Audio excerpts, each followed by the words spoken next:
উল্লিখিত বিষয়ের উপরে কথা বলার পূর্বে আপনাদের সাথে দু একটি কথা, তার জরুরি কথাটা হলো এই,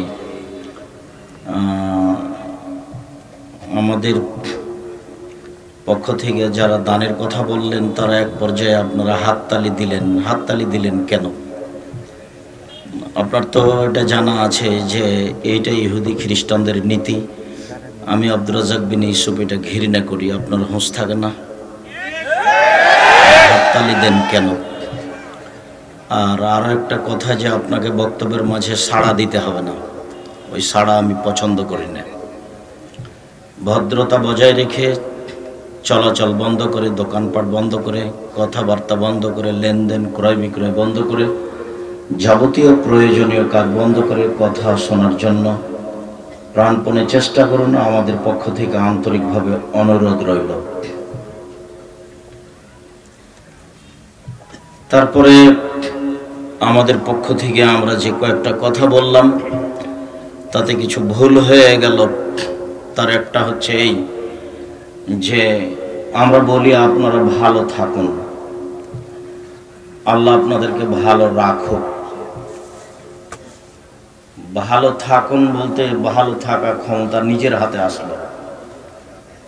মানুষ নিজে ভালো থাকতে পারে না। ভালো আল্লাহ আপনাকে ভালো রাখুক, এইটা আল্লাহর উপরে চাপিয়ে দিতে হবে। বাড়ি থেকে বের হলে বলতে হবে বিসমিল্লাহ তাওয়াক্কালতু আলাল্লাহ লা হাওলা ওয়ালা কুওয়াতা ইল্লা বিল্লাহ। আমি যাত্রা আরম্ভ করলাম আল্লাহর উপরে ভরসা করে। বাহ্যিকভাবে আন্তরিকভাবে নড়াচড়া করার কোনো শক্তি নেই একমাত্র আল্লাহর শক্তি ছাড়া। আর শুধুমাত্র কোরআন মাজিদ পড়ার সময়তে বলতে হয় আউযু বিল্লাহি মিনাশ শাইতানির রাজিম। আর যদি পড়াটা সূরার প্রথমে হয় তাহলে বিসমিল্লাহ। আর যদি সূরার প্রথমে না হয়, মধ্যে থেকে হয়, তাহলে শুধু বিসমিল্লাহ। কোরআন মাজিদ পড়ার জন্য বা কোনো হাদিস পড়ার জন্য বিসমিল্লাহ নয়, যাবতীয় কাজের শুরুতে বিসমিল্লাহ।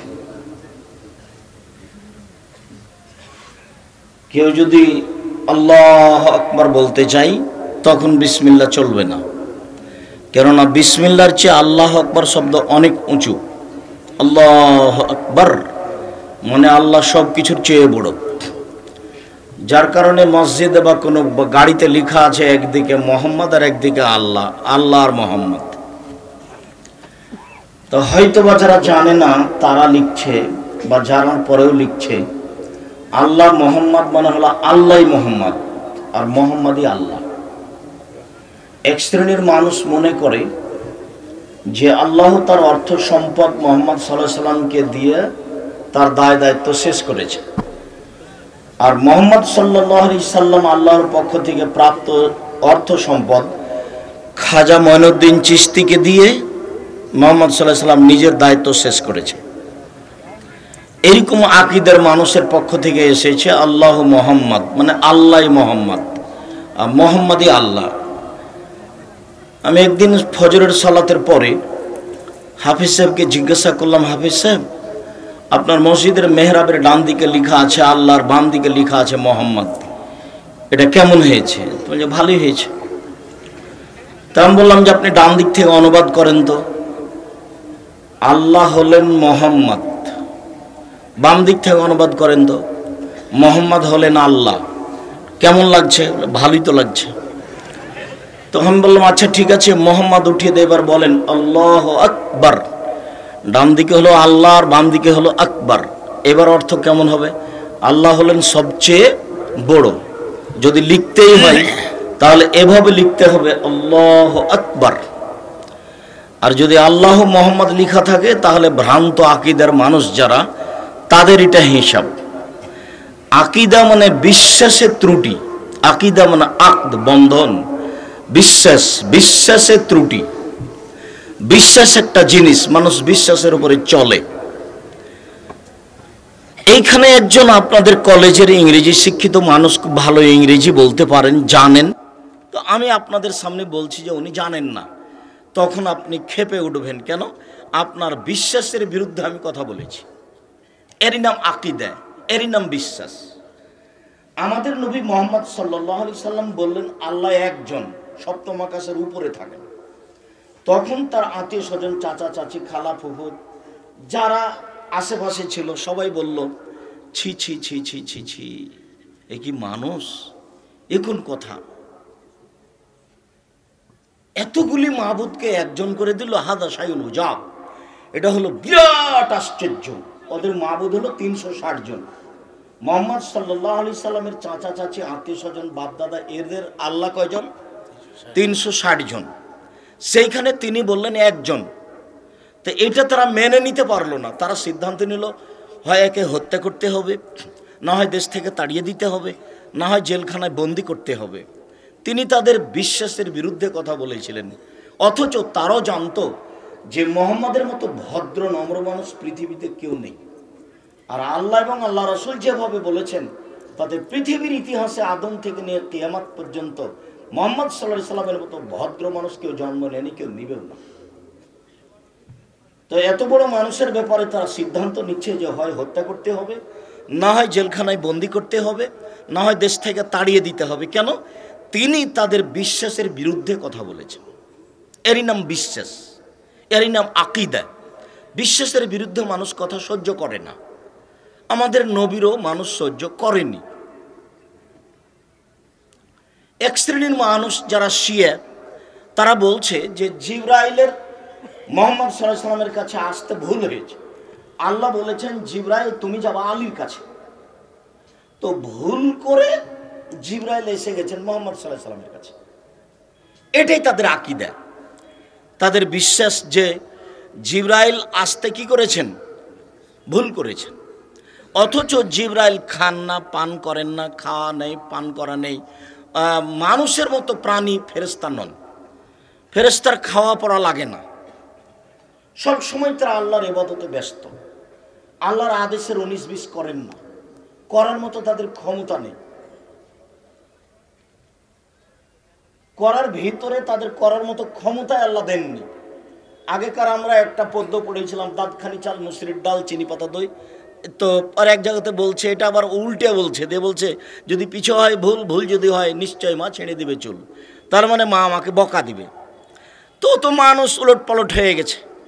কিন্তু কোনো ফেরেশতার কোনো কথা, কোনো কাজ উলট পালট হবে না, কেননা উলট পালট করার মতো ক্ষমতা তার ভিতরে নেই। এটা সরিয়ে নেওয়া হয়েছে। তারপরেও তারা বলল যে জিবরাইলের কি হয়েছে? ভুল হয়েছে। জিবরাইলকে আসতে হতো আসলে আলীর কাছে, আলীর কাছে না এসেছেন মুহাম্মদ সাল্লাল্লাহু আলাইহি সাল্লামের কাছে। তারপরেও শেষ পর্যন্ত বলে আসলেই তো মুহাম্মদ সাল্লাল্লাহু আলাইহি সাল্লামের পরে খলিফা হবেন আলী, কিন্তু এই জোর করে অন্যায়টা করেছে ওমর আর আবু বকর সিদ্দিক। যার কারণে আলী আর যারা শিয়া তারা উমর এবং আলীর ওপরে, আবু বকর সিদ্দিকের ওপরে এই মন্তব্য রাখেন। তার নাম আকীদা, তার নাম বিশ্বাস। সম্মানিত দ্বীনী ভাই বোন, তা আমাদের আকীদায় কিছু ত্রুটি থাকার কারণে আমরা অনেক সময় শরীয়তের মাপকাঠি বুঝতে পারি না। আমাদের নাম, আমার আব্বার নাম ইউসুফ, তা আমাকে জিজ্ঞাসা করছেন তোমার বাপের নাম কি? আমাদের এলাকার একটা জ্ঞানীগুণী মানুষ, তা আমি বললাম যে ইউসুফ। তখন আমাকে বলছে ছি ছি ছি, শিক্ষিত মানুষ, তুমি বাপের নামটা ভালো করে বলতে পারো না। বলি কি বলতে হবে? বলতে হবে ইউসুফ আলী। তা আমি বললাম অবাক কথা, আমার বাপকে আমি জোর করে শিয়া করব? তো ইউসুফ তো একটা নবীর নাম, ওখানে তো আলী নেই। তো শিয়ারা যদি বুঝতে পারে যে কারো নামের সাথে আলী আছে বা হাসান আছে আর হুসাইন আছে, তাহলে তারা ধরে নেবে যে এটা আমাদের সদস্য। হোসেন পার্সোনাল নাম হবে, কিন্তু নামের সাথে হুসাইন থাকবে না। হাসান পার্সোনাল নাম হবে, কিন্তু নামের সাথে যদি হাসান থাকে তাহলে তারা ধরে নেবে যে আলীর 2 ছেলের একটা, তার মানে এরা শিয়া। শুধু খেলে পড়লেই হবে, আকীদা একটু বিশ্বাস করতে হবে, দেখতে হবে, বুঝতে হবে। তোমাদের সতর্ক করা হচ্ছে ভবিষ্যতে যেন কোনোদিন এরকম ঘটনা না ঘটে, হাততালি দিবা না। সম্মানিত দ্বীনী ভাই বোন, মানুষের জীবনের সবচেয়ে জরুরি কাজ সালাত, নামাজ। সালাতের চেয়ে পৃথিবীতে কোনো জরুরি কাজ মানুষের আছে আমি আব্দুর রাজ্জাক বিন ইউসুফ কোরআন হাদিস তদন্ত করে তা বুঝতে পারি না। কেন?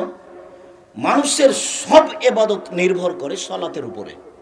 সলাৎ এমন একটি ইবাদত যার উপরে নির্ভর করে অন্যান্য ইবাদত। উল্লেখ্য যে আপনাদের সামনে বলা আছে, আমি বলার সময় নামাজ বলি না, সলাৎ বলি, রোজা বলি না, সিয়াম বলি, খোদা বলি না, আল্লাহ বলি, জাহান্নাম দোজক বলি না, জাহান্নাম বলি, বেহেশত বলি না, জান্নাত বলি। কেন? সলাৎ আর নামাজ দুটো এক নয়। সলাৎ মানে হচ্ছে বিশেষ প্রার্থনা, আর নামাজ মানে হচ্ছে উপাসনা করা। সিয়াম আর রোজা এক নয়। সিয়াম মানে বিরত থাকা, আর রোজা মানে উপবাস থাকা। আল্লাহ আর খোদা এক নয়। আল্লাহ হচ্ছে আল্লাহর জাতি নাম, আর খোদা এটা ফার্সি শব্দ। খোদ মানে নিজ, আর মানে এসেছে, খোদা মানে এসেছে। তো কবে এসেছে? কাল এসেছে, তার মানে পরশুদিন খোদা ছিল না। যার জন্য কেউ যদি বলে আল্লাহ এবং খোদার মধ্যে কিছু পার্থক্য আছে, সেটা ভুল হবে। একটু তফাৎ আছে কেউ যদি বলে, সেটাও ভুল হবে। আকাশ জমিন তফাৎ আছে, সেটাও ভুল হবে। মানে কোনো হিসাবই নেই দুটোতে, একটা শব্দ চলেই না। সাথে সাথে দোজক মানে আগুন, আর জাহান্নাম মানে যেখানে সর্ব ধরনের শাস্তির ব্যবস্থা আছে। জান্নাত মানে বাগান, যেখানে সর্ব ধরনের শান্তি তৃপ্তি আছে। আর বেহেশত মানে স্বর্গ। উল্লেখ্য যে আল্লাহ শব্দটি কোরআনেও আছে, হাদিসও আছে। খোদা শব্দটি কোরআনে নেই, হাদিসেও নেই। সলাৎ শব্দটি কোরআনেও আছে, হাদিসও আছে। নামাজ শব্দটি কোরআনেও নেই, হাদিসেও নেই। সিয়াম শব্দটি কোরআনেও আছে, হাদিসেও আছে। রোজা শব্দটি কোরআনেও নেই, হাদিসেও নেই। জাহান্নাম শব্দটি কোরআনে আছে, হাদিসেও আছে। দোজক শব্দটি কোরআনেও নেই, হাদিসেও নেই। জান্নাত শব্দটি কোরআনে আছে, হাদিসও আছে। বেহেশত শব্দটি কোরআনেও, হাদিসও নেই। তো কিভাবে চলছে? এমনিতেই চলছে। এগুলো ফার্সি শব্দ, ইরান থেকে পাক ভারতের মধ্যে ঢুকেছে, এইভাবে চলছে। একে কেউ তলিয়া দেখা প্রয়োজন মনে করে না। উল্লেখ্য যে নামের কোনোদিন পরিবর্তন হয় না। নাউন কোরআন মাজিদ একটা নাম। বাংলাতে কোরআন, উর্দুতে কোরআন, ইংরেজিতে কোরআন, সবইতেই কোরআন। তো সলাৎ, সিয়াম, যাকাত, হজ, কালেমা এগুলি আল্লাহর দেওয়ার নাম। নামের পরিবর্তন হবে না। জাহান্নাম আল্লাহর দেওয়ার নাম, জান্নাত আল্লাহর দেওয়ার নাম, আল্লাহ আল্লাহর দেওয়ার নাম। এগুলি পরিবর্তনের কোনো সুযোগ নাই। নাউনের নামের পরিবর্তন হয় না। মর্মে সম্মানিত দিনী ভাই বোন, আমি আপনাদের সামনে সলাৎ শব্দ ব্যবহার করার চেষ্টা করব, নামাজ নয়। আবারও উল্লেখ করছি যে চলাচল বন্ধ করে যারা যাচ্ছেন, রাস্তাঘাটে বুঝতে না পারে, তাদেরকে আমরা ফিরে আসার জন্য অনুরোধ জানাচ্ছি। আমরা আপনাদের সামনে কিছু গুরুত্বপূর্ণ কথা বলবো ইনশাআল্লাহ, যা আপনাদের অনেক উপকারে আসবে।